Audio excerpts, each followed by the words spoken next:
ನೀವು ನೋಡುತ್ತಿರುವ ಈ ದೇವಸ್ಥಾನ ಪುರಾಣ ಪ್ರಸಿದ್ಧ ದೇವಾಲಯ. ಅವತ್ತಿನ ಮುಸ್ಲಿಂ ದೊರೆಯೊಬ್ಬ ಈ ದೇವರ ಮುಂದೆ ಮಂಡಿಯೂರಿ ಶರಣಾದ ಕತೆ ಸಾರಬಲ್ಲ ಶಕ್ತಿಧಾಮ ಈ ಪುಣ್ಯಕ್ಷೇತ್ರ. ಸಾಕ್ಷಾತ್ ಶಿವನ ವಾಹನ ನಂದಿ ಸ್ವರೂಪವೇ ಧರೆಗಿಳಿದು ಸ್ವಯಂಭೂ ಮೂರ್ತಿಯಾಗಿ ನೆಲೆ ಊರಿದ ಸಾಕ್ಷಾತ್ ಶಿವನ ಕೈಲಾಸವಿದು. ಅವತ್ತು ಈ ದೇವರಿಗೆ ಶರಣಾಗಿ ಕಟ್ಟಿಸಿದ ಮುಸ್ಲಿಂ ಕಲಾಕೃತಿಯ ಈ ಹಿಂದೂ ದೇವಾಲಯದ ದೂರದ ರಂಧ್ರ ವಿಸ್ಮಯಕಾರಿ ರಹಸ್ಯದ ಬಾಗಿಲು ಅಂದ್ರೂ ತಪ್ಪಾಗಲಾರದು. ಏನಿದು ರಹಸ್ಯ ರಂಧ್ರ? ಅದ್ಯಾವ ದೇಗುಲ ಅಂತೀರಾ? ಹಾಗಿದ್ರೆ ಈ ಸ್ಟೋರಿ ನೋಡಿ.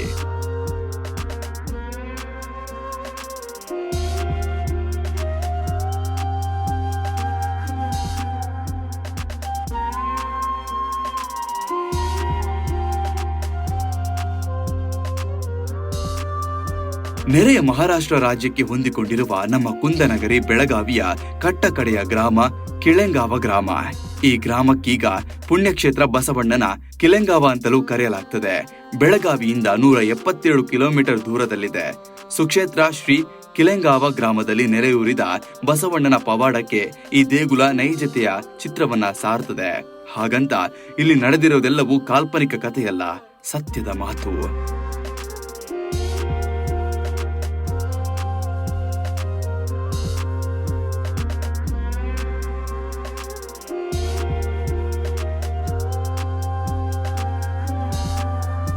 ಶತಶತಮಾನಗಳಿಂದಲೂ ನಿತ್ಯ ಪೂಜೆ ಪುನಸ್ಕಾರ, ದೇವರ ಆರಾಧನೆ ಇಲ್ಲಿಯ ವಾಡಿಕೆ.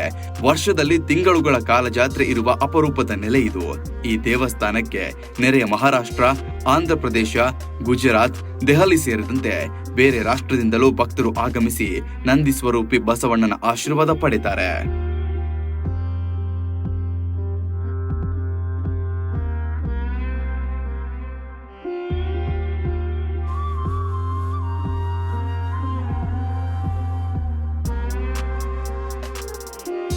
ಸುತ್ತಲೂ ಭದ್ರಕೋಟೆಯಂತಿರುವ ಈ ಒಂದು ದೇವಾಲಯದಲ್ಲಿ ಪೂರ್ವಮುಖವಾಗಿ ದೇವರನ್ನ ಕಾಣಬಹುದು.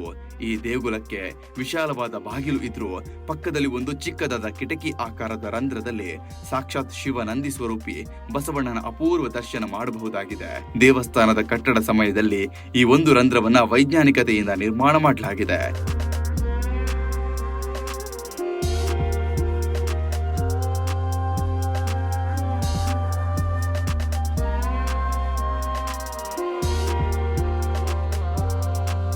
ಯಾವುದೇ ಕಾರಣಕ್ಕೂ ದೇವರ ದರ್ಶನವಿಲ್ಲದೆ ಯಾರು ಹೋಗಬಾರದು ಎಂಬ ಸುದುದ್ದೇಶದಿಂದ ಈ ಒಂದು ಕಿಟಕಿಯನ್ನ ಬಿಡಲಾಗಿದೆ. ಈ ರಂಧ್ರದ ರಹಸ್ಯ ಬಾಗಿಲಿನಿಂದ ದೇವರ ದರ್ಶನವನ್ನ ಪಡೆಯಬಹುದಾಗಿದೆ. ಸುಮಾರು 200 ಮೀಟರ್ ಅಂತರದಲ್ಲಿರುವ ಸಣ್ಣದಾದ ರಂಧ್ರದಿಂದ ದೇವರ ಮುಖವನ್ನ ಅತಿ ಸರಾಗವಾಗಿ ನೋಡಬಹುದಾಗಿದೆ.